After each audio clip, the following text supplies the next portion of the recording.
que é estudiosa aí de uma condição das pessoas que têm ansiedade, e a gente veio hoje para poder conversar sobre isso.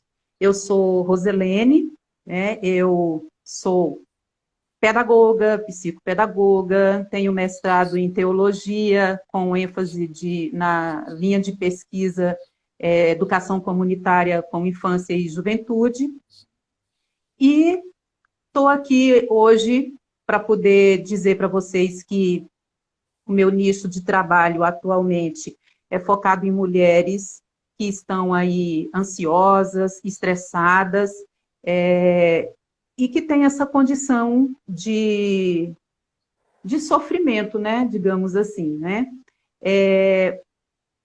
A própria condição feminina, né, faz a gente ficar com algumas demandas maiores do que, às vezes, a gente dá conta.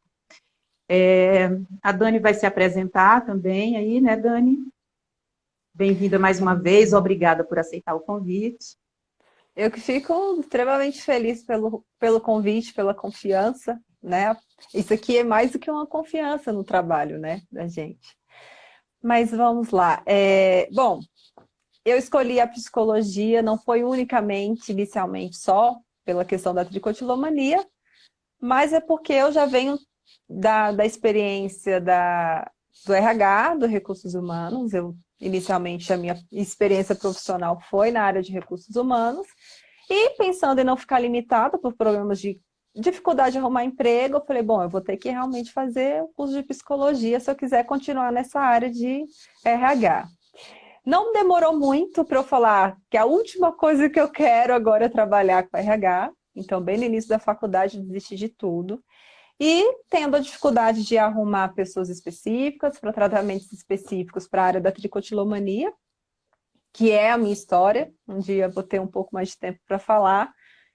Eu tive que, bom, eu vou ter que estudar para poder ajudar outras pessoas, e com isso, quem sabe lá na frente uma pessoa se interessa, né? E eu possa ser beneficiada por algo que eu vejo aqui no Brasil que não tem pelo menos um psicólogo específico nessa área. A gente tem muita gente que conhece, muita gente que trata, mas específico não tem. Então, eu achei muito interessante utilizar essa oportunidade de estudar especificamente da área da tricotilomania para poder me autoajudar e ajudar tantas pessoas que eu vejo que precisam muito, e não é algo assim, é algo muito difícil de encontrar pessoas assim, não. É muito comum.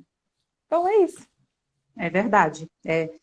A gente não acenar para a Camila entrou aqui, está prestigiando a gente, né? Os nossos colegas sempre firmes e fortes aí, os outros passaram e eu não consegui ver todo mundo. Mas, à medida que for entrando, a gente vai dando um bem-vindo aí, um oizinho para os colegas, tanto os de sua parte quanto os da minha parte também, e os que nós temos em comum, né? Isso. Pois é, Dani, essa é uma situação que a gente ouve falar, mas que não está assim muito próximo da gente. No meu caso, por exemplo, eu não conheço ninguém que tenha um sintoma voltado para a ansiedade nesse grau de sofrimento, né? Assim, eu conheço pessoas ansiosas, eu mesma até me denomino um pouco ansiosa às vezes, mas conhecer alguém que pratica algo assim que eu considero tão extremo, né, contra si, assim como a automutilação também, assim, é novidade para mim, né? A condição que a gente vive hoje, né, a correria, né? Eu não digo hoje, esses últimos 3 meses, mas no geral, a nossa contemporaneidade aí fez a gente ficar muito corrido, com muitos compromissos, com uma demanda muito grande em cima das diversas funções que a gente assume, né? E eu estava lendo, quando conversei com você, eu até li também que tem a questão não só de tirar o cabelo, mas algumas pessoas engolirem esse cabelo também, né? E que eu lembro que em apresentação de trabalho você chegou a mencionar isso quando a gente estudava também. Então, assim, A gente sabe que a ansiedade é uma espécie de grande mal do século, né? Segundo a Organização Mundial de Saúde, a ansiedade só perde para a depressão. A gente tem uma população de 9,3% de pessoas ansiosas no Brasil. São 18 milhões de pessoas ansiosas, né?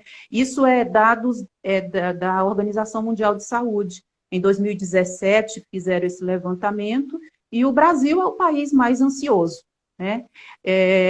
E a ansiedade acomete muito as mulheres.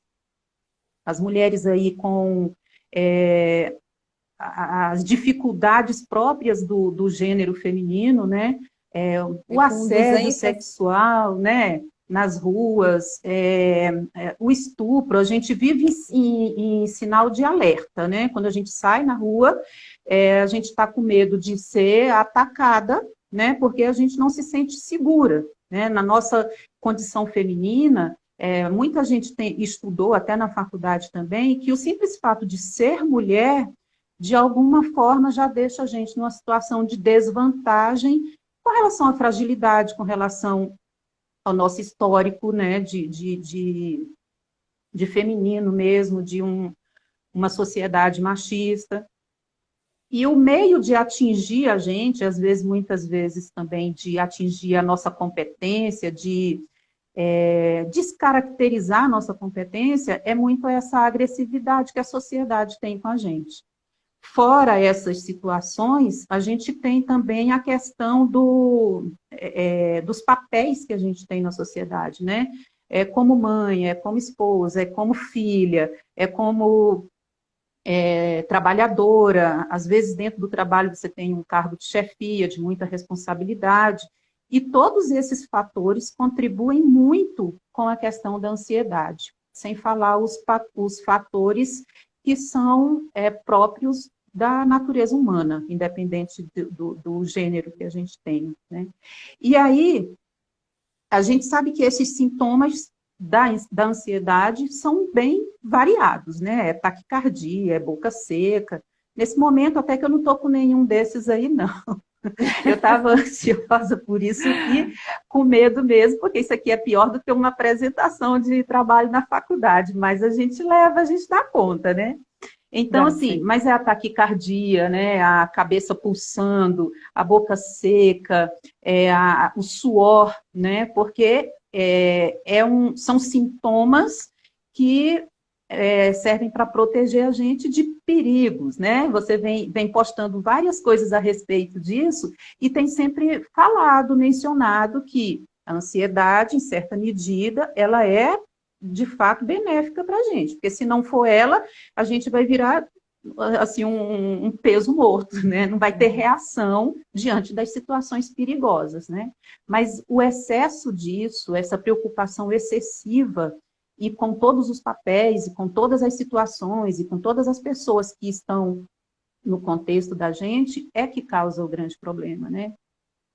E aí, Dani, eu pergunto para você o seguinte: como que a autoestima das mulheres com tricotilomania, a palavra é ruim de ser falada, depois acostuma, né? Como que é intensificada nesse período de quarentena e de pandemia? Bom, para a gente poder falar sobre essa questão da intensidade mesmo, a gente precisa falar sobre a questão mesmo da autoestima da mulher, né? Antes que a gente entra com qualquer com sintomas, e essa questão da ansiedade. A gente, assim, a tricotilomania ela já passou por diversos capítulos, né, do nosso manual, onde a gente consegue caracterizar as doenças mentais. Então, a gente entende que hoje a tricotilomania está no capítulo do toque, mas a gente não pode falar de tricotilomania sem falar de ansiedade. Então, por quê? Porque a ansiedade é essa angústia, esse medo do que a gente tem do futuro, alguma coisa que impulsiona, ou seja, ela e o estresse, ou seja, ansiedade e estresse, são estímulos que provocam o comportamento, né? Uma coisa é estimular, outra coisa é o comportamento acontecer. Então, tudo que você falou, o estresse do dia a dia, o medo de sair na rua, essa cobrança que tanto a sociedade tem da mulher, que agora a mulher, além de ter a função de ficar em casa, ter filhos, ser casada, arrumar casa, agora ela sai, ela trabalha, ela vira chefe, ela tem toda uma cobrança fora. E além dessa cobrança externa, ainda tem a cobrança dela com ela mesma, de ser competente, de dar conta de tudo isso, né? De provar para todo mundo que dá conta e não aguenta. O corpo vai pedir alguma coisa em algum momento e o corpo reage. E algumas pessoas reagem dessa forma, reagem tendo o comportamento de arrancar os cabelos. E para simplificar, quando eu falo arrancar cabelo, eu estou dizendo em relação ao todo. Porque a tricotilomania é arrancar, o comportamento de arrancar o cabelo da cabeça, sobrancelha, cílios, pelos do braço, das pernas, os pelinhos que fica aqui, né? Mais comum em homens, algumas regiões são mais comuns em homens, mas as mulheres mesmo, o foco é cabelo, cílios e sobrancelha. Então, quando a gente fala sobre o cabelo, a gente não tem como não negar que é uma percepção, uma autopercepção da gente. Então, se a gente voltar um pouco na história, né, a gente percebe que o cabelo sempre teve uma função muito significativa. Na Idade Grega, as deusas, né, as nossas deusas gregas, eram, digamos, o cabelo era algo que trazia a sensualidade. Né? A gente tem um personagem, eu estou nervosa, então não vou lembrar o nome, mas se não me engano é Sansão, né, que tinha o cabelo que era um símbolo de força, e as deusas eram um símbolo de o quê? De sedução. Então, nós temos no cabelo, uma característica em que a pessoa se arruma, uma pessoa que pinta o cabelo, uma pessoa que corta, né? Nós daqui no Brasil, nós temos diversas formas de cabelo, né? Assim, então, nós temos uma característica, podemos até considerar um pouco mais diferente, porque nós temos uma diversidade. Então, aqui no Brasil, parece que era o local que mais deveria ter estudo sobre esse tema, e não se tem. Tudo que eu estudei, tudo que eu conheço, 90% é internacional, de Estados Unidos, tem muitos artigos espanhol trazendo essas realidades da África, ou seja, no Brasil mesmo, que é uma característica assim, tão peculiar sobre o nosso cabelo, a gente não tem tanto. Tem tanto em relação à dermatologia, tem outras características. Para a tricotilomania especial, com dados específicos, bem pontual, nós não temos. Então, para a gente pegar sobre a questão da autoestima, a gente vincula isso, né? O papel que o cabelo tem na sociedade, a importância tanto para o homem quanto para a mulher, mas para a mulher ela parece que tem um peso maior, tem um significado melhor, né? Vai chegando uma certa idade, a gente tem até uma piada que fala, a mulher não fica velha, ela fica loira, né? Ela pinta o cabelo, né? Justamente para continuar, dar uma enganada se continua branca ou preto. Mas como que isso se intensifica na quarentena? Bom, quando você fica em casa por uma escolha, é tranquilo. Mas quando você fica em casa, que te limita a fazer aquilo que você já tinha costume, né? Digamos, vamos trazer para o nosso tema aqui, de ir para um salão, cuidar do seu corpo, ir para uma academia, fazer exercícios fora, ir para uma sessão, sei lá, de massagem, ou seja, você está cuidando de você. Aí, de repente, tudo isso te tira.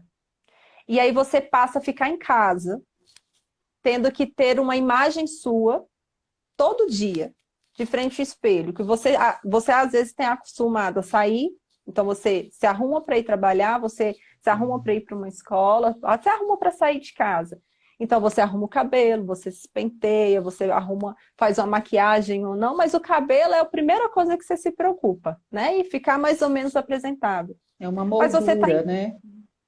Isso.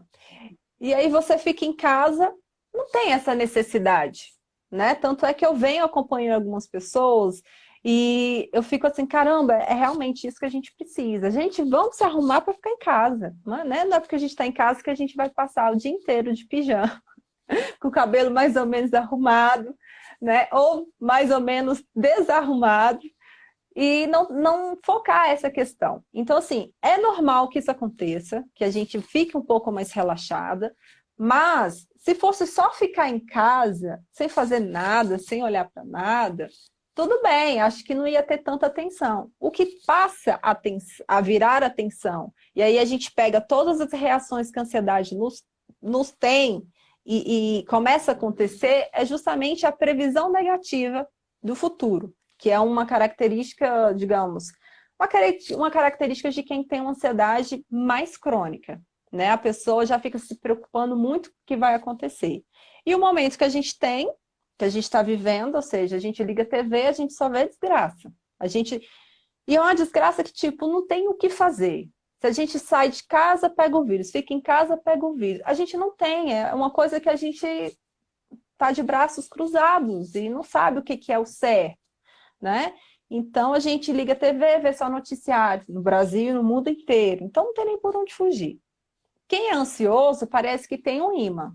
Aí liga a TV. Aí vê tudo isso que não dá. Aí não, você precisa ter aquela sensação que você tem que ter o controle. Aí você vai lá no celular. Aí vê todas as notícias. Aí pesquisa um lado, pesquisa o outro. Quando você vê, você já está com a mão na cabeça. E está arrancando, e está arrancando, e está arrancando. E é muito ruim porque quando você começa, depois que você passa do primeiro impulso, é muito difícil cortar. E a maioria das vezes que se arranca o cabelo é quando você está assistindo televisão, é quando você está mexendo no celular, quando você está lendo. Então, parece que, tipo, se correr o bicho pega, se ficar o bicho come. Porque se eu vejo televisão, eu arranco. Se eu pego um livro, desligo tudo, pego um livro para ler, eu também arranco. De certa forma, sim. Mas existem técnicas e técnicas para a gente poder combater esses estímulos. Mas o que a gente tem que entender é que antes do comportamento acontecer, existe todo um processo ansioso por trás, né? Então, a gente tem que meio que compreender o que provoca isso, né? Porque a partir do momento que a gente consegue entender que provoca isso, a gente consegue manipular o comportamento, né? E assim, a importância de identificar isso é muito grande, porque quando você identifica que o seu comportamento já está gerando algo diferente, ou já está, digamos assim, nós tivemos um professor que falava o seguinte, ele falou uma vez comigo e depois repetiu outras vezes. A gente só tem um transtorno quando a gente se sente transtornado. Então, enquanto isso não está gerando nenhum sofrimento, ótimo, tranquilo. Mas a partir do momento que aquilo te gera uma angústia, você já se olha no espelho, você já começa a perceber que, opa, eu não posso usar mais o cabelo assim, eu tenho que usar o cabelo assado. Eu já não posso ir para certos locais que ventam muito, porque se ventar de um lado vai aparecer minha falha. Não posso entrar numa piscina porque vai molhar o cabelo, todo mundo vai ver. Então você já começa a se limitar socialmente, você já começa a se preocupar antecipadamente por vários problemas que nem aconteceram. Tudo isso são sintomas da ansiedade, né? E não necessariamente a gente está falando de tricotilomania.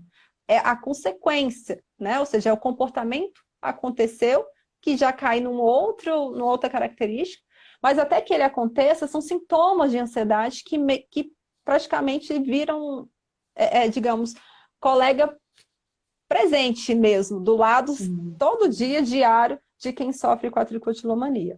Identificar esse comportamento no início faz com que a gente evita que esse comportamento se automatize. Porque é um hábito, criou um hábito, automatizou, para interromper fica mais difícil, né? É verdade. Eu acho que eu consegui fazer um resumão assim de... Porque a gente tem pouco tempo. Mas assim, fica... até lembrar para quem está assistindo que se tiver alguma curiosidade, pode colocar a pergunta aí que a gente, se tiver ao nosso alcance, a gente vai tentar responder a algum questionamento que tiver aí, né? Dani, você mencionou que a gente tem um ataque muito direto em cima da autoestima da gente, né? A ansiedade tem esse poder, né? A ansiedade rouba da gente, não só de quem tem, não só mulheres, né? Mas a gente está falando de um mal que de certa forma, invisível, porque quem olha você, nos momentos que não tem nenhum gatilho para essa ansiedade ser disparada, não sabe que você é uma pessoa ansiosa, não sabe que alguma coisa, alguma exigência, alguma palavra, algum tipo de comentário pode disparar na pessoa uma crise de ansiedade, né? E só quem vive essa ansiedade, só quem tem esses ataques de ansiedade, consegue dimensionar o que isso significa em termos de qualidade de vida, né? Nesse caso é desqualidade de vida, né? Porque vai tirar o seu sossego, porque, inclusive tem um livro que eu estava relendo esses dias, que é A Difícil Arte de Ligar o Foda-se, né? Que o cara fala que a ansiedade é tão assim que você fica ansioso porque está ansioso, e aí você lembra que não pode ficar ansioso porque você vai ficar mais ansioso, e vira uma coisa doida, porque todo mundo diz, você não pode ficar ansioso, fica calmo, não fica ansioso, e isso, na verdade, piora muito a situação de quem está ansioso naquele momento, né? Deixa como se a pessoa tivesse a obrigação de não aparecer ansioso. É como se ela tivesse condição de pegar essa ansiedade, guardar num bolso, guardar na bolsa, dentro de uma gaveta e usar só quando fosse necessário. E a gente sabe que não é assim que funciona. Né? Que Você assim é muito bonitinho, né? Não é? Assim, agora eu fico ansiosa, mas daqui a pouco que eu tenho uma apresentação de trabalho, daqui a pouco que eu vou entrar no trânsito, daqui a pouco que eu vou conhecer um namorado novo, sair com alguém, eu não vou ficar ansiosa. Então, eu vou ficar ansiosa agora, né? Mais tarde eu não vou ficar ansiosa. Né? Essa ansiedade é justamente essa vontade de querer controlar o futuro. O que é que vai acontecer? Eu preciso ter controle de tudo. É muito característico de pessoas perfeccionistas, né? Quer controlar, quer que tudo saia correto, quer que tudo saia perfeito. E, além daqueles sintomas que a gente tinha comentado, esse do cabelo mostra uma peculiaridade muito grande, porque, de alguma forma, ele traz dor naquele momento, a não ser que a pessoa já esteja tão acostumada que não vai doer nada, né? Mas quando eu acidentalmente tiro um fio de cabelo, eu fico indignada, porque dói demais a região do cabelo puxado, né? Eu fico olhando para o bulbo capilar e fico com a maior dó, porque o cabelo cai, eu arranquei o cabelo sem querer. Então, assim, eu acredito que no início a pessoa sinta dor e que depois isso vire um costume tão grande que ela passa a ficar adormecida com aquilo. Até porque aquele sofrimento que a ansiedade traz é tão grande que uma dor pode desviar a atenção do quadro de ansiedade. Né? Então, assim, ele está usando um comportamento que vai atenuar a crise de ansiedade, né? Focando em outra coisa, que é a dor, que é o ato mesmo de puxar, de ver aqui, ó, é a minha ansiedade, eu vou jogar fora, ou eu vou engolir, né? Como tem caso de gente que engole, tentando controlar. Né? Então, assim, de tanto que a gente percebe como que a ansiedade tira a qualidade de vida, tira a oportunidade de estar em momentos prazerosos, né? Eu pensei que alguém estivesse batendo na porta e eu estou sozinha aqui nesse prédio. Então, se alguém estiver batendo na porta, eu vou ter que sair correndo por algum lugar aqui. Largo a live e vou embora. Mas está tudo trancado. Então, tira da gente a oportunidade de viver momentos prazerosos com pessoas que são significativas da vida da gente, porque, de alguma forma, a gente precisa se enclausurar, a gente precisa se esconder, porque na linguagem que as pessoas passam para a gente, é de que a gente não cabe ali com a nossa ansiedade. Né? A pessoa não cabe ali com a sua ansiedade, com o seu perfeccionismo exagerado, querendo controlar todos os agentes que vão estar presentes naquela situação. E isso é muito complicado. Né? A gente tem aí muito praticado com os adolescentes, que é a automutilação, né, de se ferir para poder também controlar a ansiedade, a depressão, a tristeza, uma forma de manifestar para si mesmo, de materializar um sofrimento que às vezes não vai ser compreendido. E esquece que existem pessoas que podem transformar esse quadro, que pode ajudar, né? Não é um processo de cura, porque a gente não está aqui com pagelança, né? A gente não tem um remédio que a gente vá aplicar numa consulta de psicoterapia que vá a pessoa sair dali plenamente curada, né? Mas existe um processo de autoconhecimento que a gente tem preparo para fazer, para orientar, para guiar, né? Colocar uma lanterna num caminho que é mais adequado para essa caminhada, né? As pessoas precisam compreender que elas não estão sozinhas, né? E muitas vezes a gente sempre, até enquanto estudante, a gente escutava, não, mas conversar com um amigo já resolve muito, eu não preciso de terapia.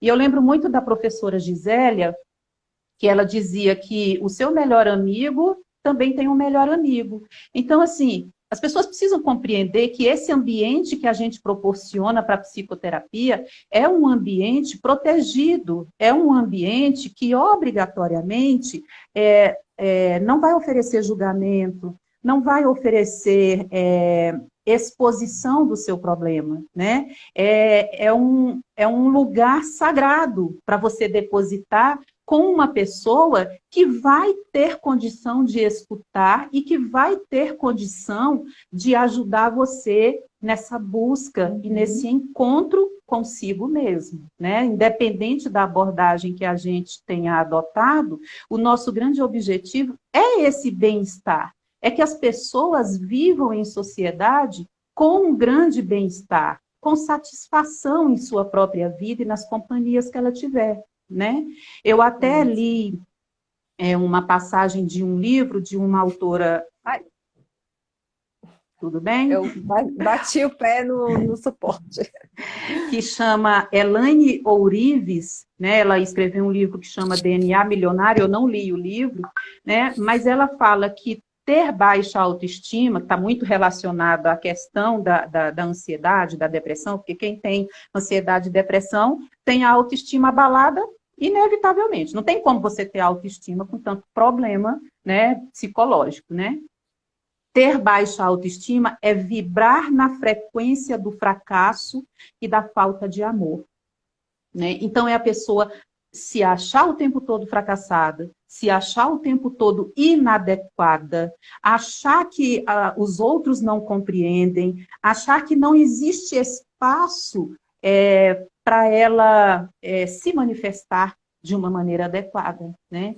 E a gente está aqui para isso, né?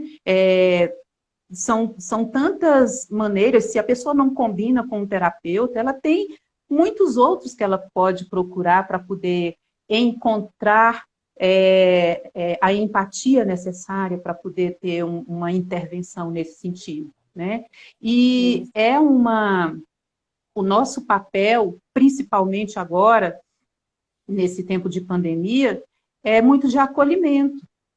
Como a gente precisa se manter forte, se manter bem, e isso não é um grande custo. Eu estou fazendo a minha psicoterapia online. Toda quarta-feira, a minha terapeuta querida já me manda uma mensagem, estou pronta, e você? Isso tem me feito um bem muito grande, porque eu consigo colocar para ela essas minhas angústias que são naturais de todo ser humano.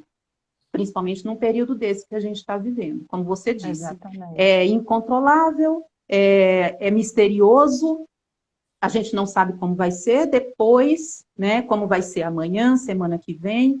E então, para o ansioso, isso repercute numa situação de calamidade. Porque como que uma pessoa... Um detalhe para o ansioso, que tem que estar bem claro na cabeça dele. Ele não tem o controle da situação. O que ele pode fazer é o que está sendo feito.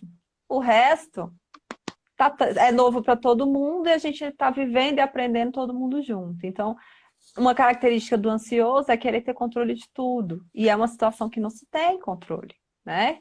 Eu recentemente gravei um vídeo mostrando dicas para quem tem toque de limpeza, que uma pessoa, né, as pessoas que sofrem de toque provavelmente estão sofrendo muito mais nesse momento, né? É, E provavelmente eles devem estar falando assim, eu não avisei, eu não falei. Infelizmente a gente não tem como dar, não dá uma razão para ele nesse momento, mas uma coisa é o excesso, outra coisa é o que é recomendável, né? é Mas é verdade. isso. Te cortar, não. Deixa Não, você não, mas continuar. é tranquilo. Logo no início dessa pandemia, dessa quarentena, passou novamente o filme Pandemia, né? Acho que é É, contágio. Contágio? Tem Contágio. pandemia e contágio? Eu não sei. Foi o Eu vi Contágio que contágio. passou. Não, é porque eu sou meio, eu não gravo o nome de filme, não. Às vezes eu estou assistindo o filme, meu filho chega na sala, que filme é esse? Eu não sei. Aí tem que pegar o controle e ver que filme é esse, porque eu não gravo o nome de filme, não. É Contágio. E quando a gente assistiu antes de estar nesse evento, eu mesma falava, gente, mas como assim, né? Que coisa doida, né? Uma coisa dessa acontecer. Nossa, graças a Deus que não acontece, né? E aí a De gente vê, repente, acontece, né? Acontece. É, é, como assim, tirado as proporções, assim, né? Mas a gente está lutando contra um inimigo que está fora de nós, mas a gente não sabe aonde está. Né? É uma guerra com o vazio, né? É uma guerra com o escuro. Você não sabe que armas você vai usar, né? A não ser a gente ficar na torcida mesmo. Mas a gente, voltando para o nosso assunto aqui, né? Assim, a complicação de você, quem está podendo ficar em casa, que alguns acham que é um grande benefício e tal, mas a casa da gente, às vezes, também é um foco de grande mal-estar, né? E aí você junta ali sim. as indisposições que já tinham antes de qualquer quadro de doença no mundo, que você fazia questão de sair para trabalhar e do trabalho você ir para um barzinho e do barzinho para evitar, para adiar o momento de chegar em casa, né? E aí você se vê de um dia para o outro, porque foi de um dia para o outro, né? Foi, a gente viu, na China está isso, está aquilo, poxa, mas a China é lá longe, nossa, não vai chegar aqui, né? E chegou.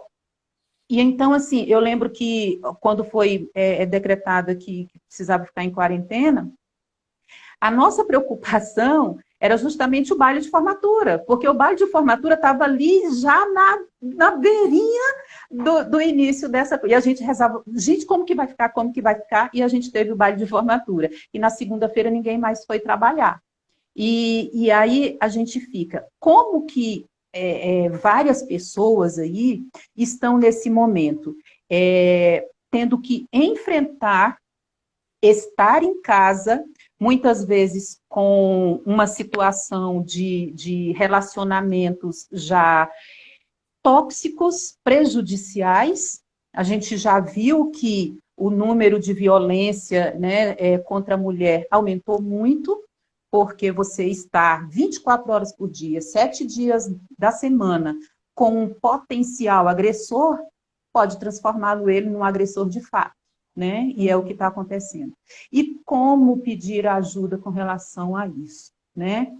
Os dois Então a dentro de gente casa o tem tempo todo, como é que pode, né? exatamente, Então, é mais um motivo que o lar da gente, que deveria ser, então, o abrigo seguro, o porto seguro, até para emocionalmente, nesse momento, a gente ficar mais forte, se transforma em mais uma situação em que eu devo me preocupar, porque, além de uma coisa que eu não domino, eu ainda tenho dentro da minha casa, todo dia que eu acordar, que facetas eu vou usar, que atitudes eu vou poder ter para poder enfrentar aquela pessoa violenta ali. E aí, eu acho que voltado aí para tricotilomania, rapaz, eu acho que então deixa de tirar fio a fio e vai tirar as mechas inteiras aí do cabelo, porque é uma coisa que que traz um desconforto e um sofrimento muito grande, né?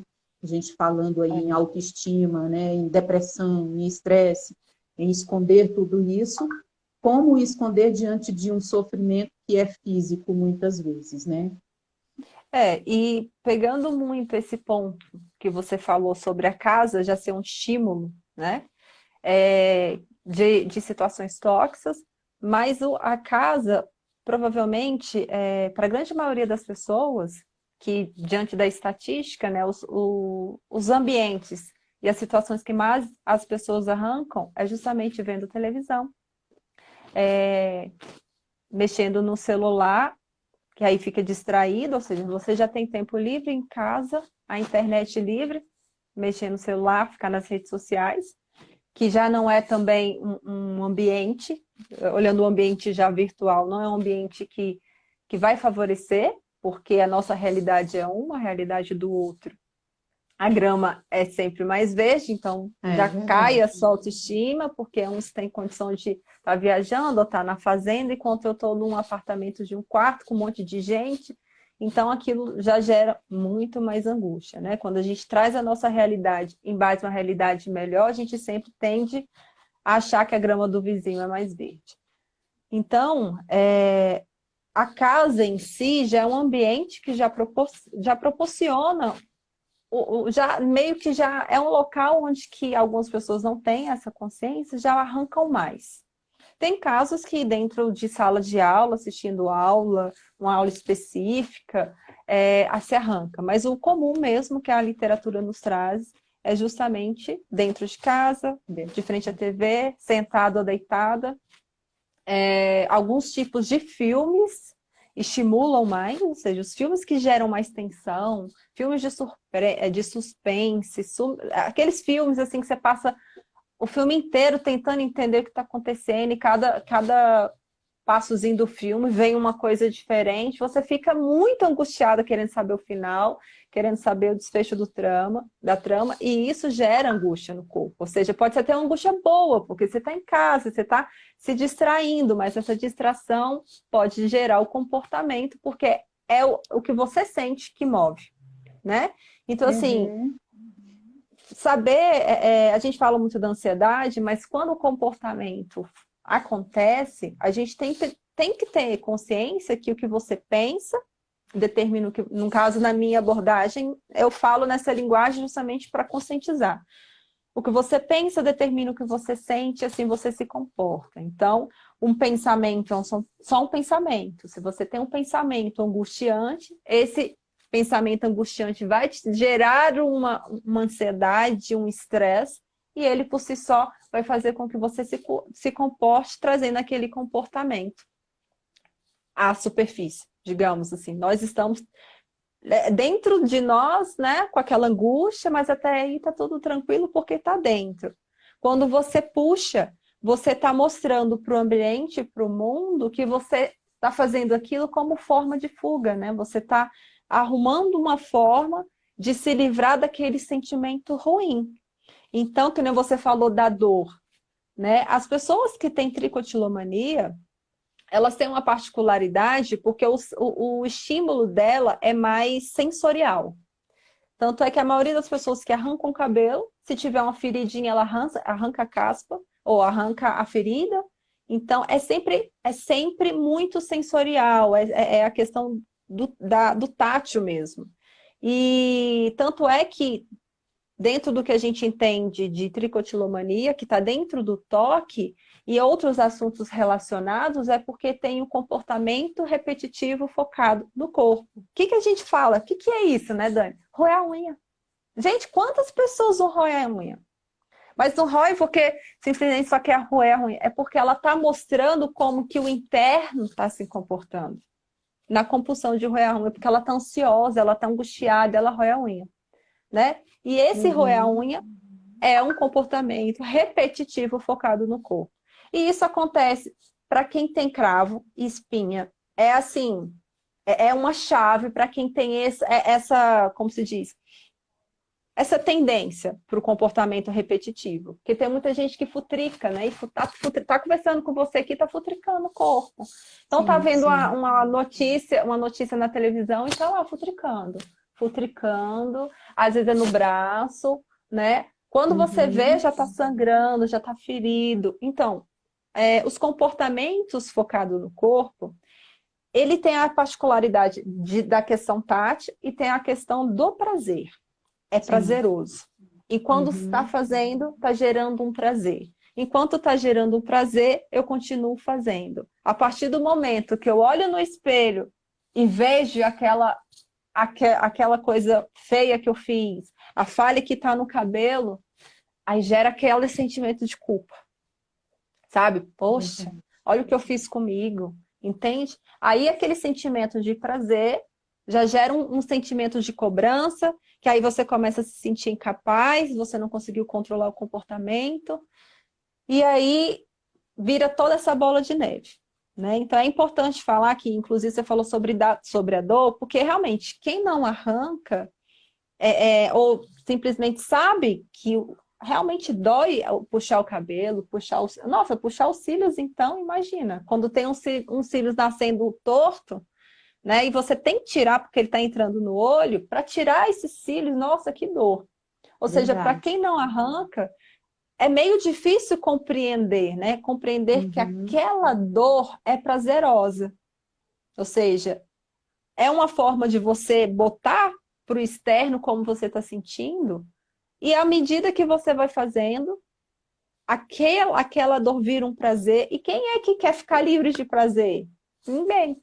Então, a compulsão começa por aí, a compulsão começa por aí. Porque, é prazeroso, eu continuo, mas nem sempre a pessoa tem essa consciência, né? Conversei ontem mesmo com uma colega que assistiu o vídeo e falou, nossa, Dani, me identifiquei muito com esse vídeo. Porque eu não arranco da cabeça, mas eu arranco do corpo inteiro, do rosto. Mas é quando eu estou muito ansiosa. E quanto mais eu faço, eu consigo ficar mais tranquilo. E aquilo vai me tranquilizando. Eu paro quando eu estou mais tranquila.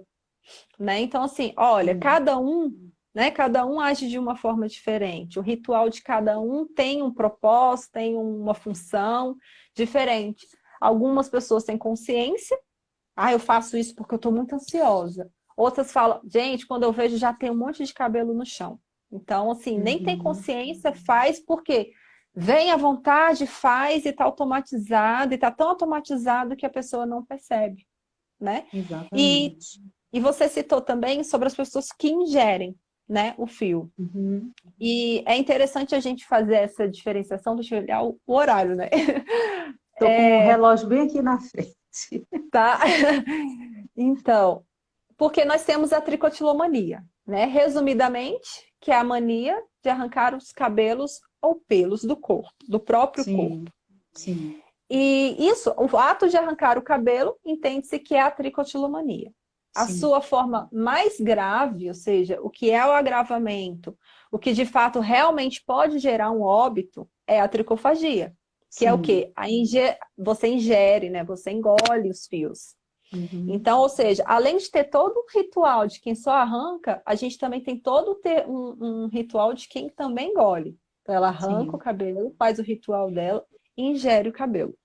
Ao ingerir o cabelo, a gente tem um outro problema, porque agora a gente tem um problema físico externo, agora a gente tem um problema que era interno, virou físico e voltou a ser interno, só que agora sim. fisiológico, né? Porque Uhum. vai alterar a função de um órgão, que é o Uhum. estômago, e Uhum. o estômago ele não faz a digestão dos fios. Então, Sim, ele não desce, né? Então, sim. fica só ali no estômago. Aí vai enchendo a cavidade, não sei como é que fala, Sim, vai criando muitos pelos dentro do organismo, dentro do estômago, e aí você começa a ter algumas complicações. Você tem muito problema na digestão normal da comida, começa a ficar ressecado, né? Alguns outros problemas, até que isso fica tão crônico que começa a sentir muita dor, e aí realmente tem que partir para uma cirurgia e retirar os fios, justamente porque você interrompeu um fluxo natural da comida e está obstruído, né? E sim. aí sim, esse é o lado mais grave da tricotilomania, e aí que mora, assim, um grande problema, porque até então a gente fala, problemas emocionais geram muito sofrimento, geram muito sofrimento, geram muito sofrimento. Se não for para o suicídio, não morre, não mata. Sim, Mata. sim. A tricotilomania, dentro chama tricofagia, né, que é o agravamento, Uhum, pode gerar o óbito, sim, se a pessoa simplesmente ignorar o problema, ou simplesmente uhum, achar que aquilo é normal, ou que ninguém vai entender, que nem você falou, a gente está aqui é para ajudar, não está aqui para julgar. E muitas pessoas chegam nos consultórios achando que é a única pessoa que sofre daquilo e não é, né? E se surpreendem porque a gente leva estatística, a gente leva números para elas, dizendo, não, você não é o único, tem um monte de gente que sofre sobre isso, que sofre uhum. em relação a isso. Então, a tricotilomania, a gente pode dizer, se a gente, vamos deixar o negócio assim traumatizado, a gente pode dizer sim, ela pode levar ao óbito, né? Se não Uhum, levar em consideração. Não são todos uhum, os casos, mas sim. pode levar sim. Como se diz, é uma situação muito delicada em que aqui no Brasil a gente não tem. A gente tem muita explicação, o que é, o que é, o que é, como trata, mas como que faz? O que que acontece? Onde que eu tenho que ir? Da onde que vem? Sabe? Como que se faz o desenvolvimento? Quais as dicas que a gente tem para poder ajudar pessoas que estão aí, que não podem fazer uma terapia? E às vezes, assim como eu, você é psicólogo e sabe que às vezes sabe, uma tirada, assim, uma limpada na vista de uma pessoa, a gente que é da psicologia cognitiva fala em psicoeducação. Ou seja, numa consulta que você fala com a pessoa já, nossa, vê um mundo de possibilidades que não, beleza, não volta nunca mais, mas vive uma vida extremamente feliz, tranquila, produtiva. E aquela orientação que você deu, nossa, foi benéfica, foi muito boa, né? Porque Uhum, não se uhum. encontra essas informações sobre tricotilomania no Brasil. Então, aproveitar quem está aqui nos ouvindo, né, que eu vou lançar a Trico, no caso, a terça da Trico. Então, da terça-feira, vou lançar vídeos novos específicos com o tema, acompanhado com dicas e tarefas, né, para as pessoas começarem a falar sobre isso, entender que eu não tenho condição de fazer uma terapia, eu acho que isso é bobeira, mas não sei se é bobeira assim mesmo, será que eu tenho ou será que eu não tenho? Para começar a acompanhar e a gente sair só do que é. O que é isso? É isso, como trata? Faz terapia. Tá, Uhum. mas eu não tenho condições de fazer terapia. Será que não tem um livro? Livro em português, o que eu assisti. Ai, de novo, eu chutei o negócio. Os livros em português é da mesma. O que eu li só tem um, né, assim, no Brasil. O que eu li não me gerou nenhum tipo de caminho, assim, como eu vou tratar sobre isso, qual campo, eu não quero fazer terapia. Tudo bem, tem gente realmente que não vai se encaixar, mas ela pode ler um livro e, pô, vou fazer isso aqui, quem sabe resolve o meu problema, e resolver, entendeu? Uhum, Então, eu acho verdade. fundamental fazer isso. E é um projeto que eu tenho, eu espero que dê muito certo, vamos ter consistência, né? Para poder fazer com que mais e mais pessoas ouçam e passam uma para as outras e cada um podendo ajudar um pouquinho. Isso mesmo, eu espero que dê certo também, porque é uma necessidade, né? A gente Uhum. precisa lembrar que, primeiro, um comportamento não, por si só, não é o problema. O problema é o que está atrás desse comportamento, né? A Exatamente, gente tem exatamente. aí identidades variadas, né? Dependendo da situação que se apresenta para a gente usa uma determinada identidade. Eu, mãe, eu, professora, eu, amiga, eu, esposa, eu, enfim. Então, a gente tem Uhum. essas identidades, muitas vezes a gente exerce os papéis dessas identidades sem que algumas coisas perturbem, mas outras são tão penosas para que a gente desenvolve quadros de adoecimento, né?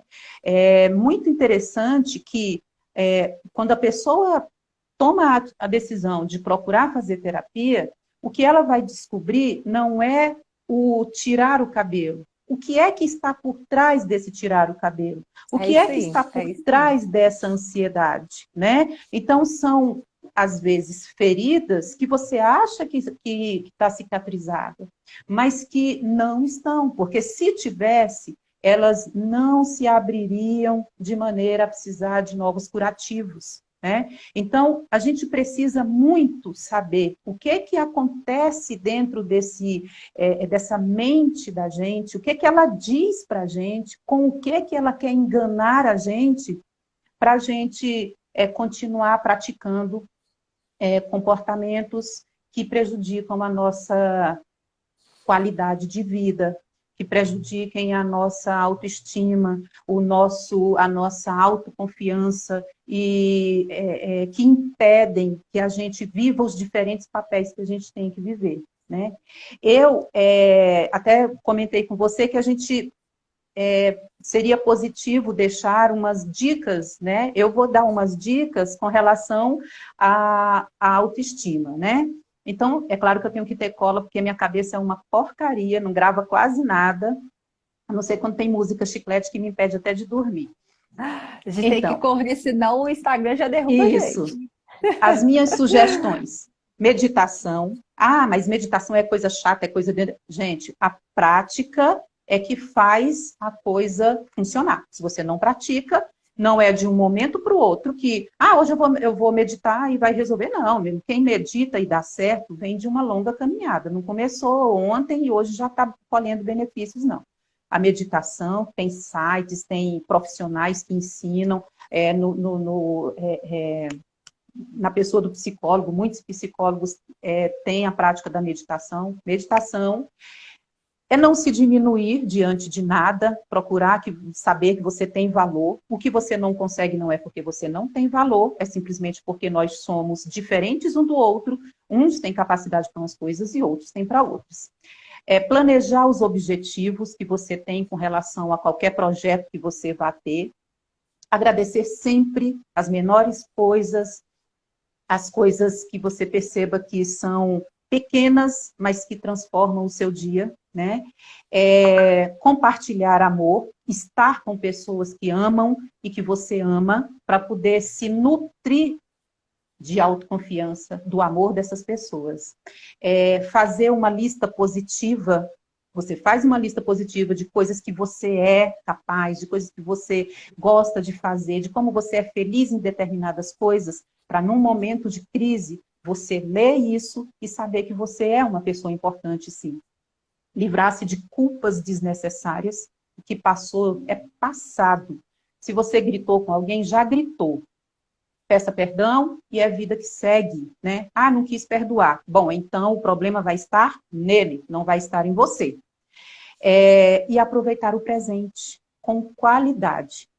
O passado já foi e o futuro ainda não chegou. Vamos esperar ele chegar e vamos fazer uma coisa de cada vez. E que sugestões que você dá, Dani, para poder melhorar de alguma forma? Então, eu queria falar mais coisas, mas eu queria responder uma pergunta que eu vi aqui passando. Passou pergunta. E passou uma pergunta, né? E assim, a pessoa perguntou, vou tentar lembrar, porque se eu mexer aqui vai negociar o negócio aqui. Índice de Negociar o negócio aqui. alcoolismo aumentou. A pessoa perguntou sobre se a tricofagia consegue ser tratada apenas com a terapia, né? Uhum. Então, vou tentar falar rápido, né? Se a gente é derrubada. Bom, qualquer transtorno, ele tem que ser avaliado. Dependendo do quadro que a pessoa se encontra, aí sim a gente pode ser que exista outras situações que precisam se complementar. No caso, né, se uma pessoa já está fazendo psicoterapia, talvez um acompanhamento com algum medicamento, sim. No caso da tricofagia, se o caso já está avançado, aí já vai para uma outra esfera. Aí você já vai ter que ir para uma clínica especialista na questão do estômago, né? O gastro, por exemplo, vai entrar em todo nesse processo de tratamento, porque já não é só uma questão mental, emocional, ela se tornou fisiológica, e aí a gente precisa realmente ter um acompanhamento aí. Mas tudo vai depender da situação que a gente tá, que a pessoa realmente se encontra. Se ela está no processo há muitos anos, há mais de 10, 15 anos, ou 5 anos, ou se começou realmente há um ano, mas está tão compulsivo, então tudo tem que ser avaliado. E essa avaliação a gente tem que fazer junto à pessoa. Como que ela se encontra? Qual é o quadro dela nesse momento, né? Mas é possível, sim, dependendo da situação, ser tratado só com a psicoterapia. Certo. Então, assim, deixa eu ver se eu consigo finalizar com outras dicas. Além do que você falou, né, de tudo isso, eu acho que o principal, né, o principal foco da gente começar a dar o pontapé no tratamento da tricotilomania é você trazer o que é automático, aquilo que você não percebe, para o focado, aquilo que você tem consciência. Eu estou arrancando, eu sei que eu estou arrancando. Por que eu estou arrancando? Porque somente quando você traz o processo automático para o consciente é que você consegue manipular o comportamento. Então, quando você está em algum ambiente, situação que está te gerando angústia, está te gerando vontade, é para cortar. Sai do ambiente, vai fazer outra coisa, alguma atividade manual, é para cortar realmente o comportamento no seu processo inicial. Quanto mais você corta no processo inicial, menos ansioso você vai ficar toda vez que a vontade vier. Então, assim, eu sempre falo que talvez interromper o impulso na primeira vontade, eu acho que é o segredo da gente conseguir viver muito bem. E uma frase que eu gosto muito quando a gente fala sobre vícios, sobre manias, é que o preço da nossa liberdade, o preço da gente viver bem conosco, né? É a eterna vigilância. Então, assim, se a gente saber como é que é o nosso funcionamento e a gente nos vigiar, a gente vai saber o que nos faz bem e o que nos faz mal. Isso Então, mesmo. O preço da liberdade é a nossa eterna vigilância.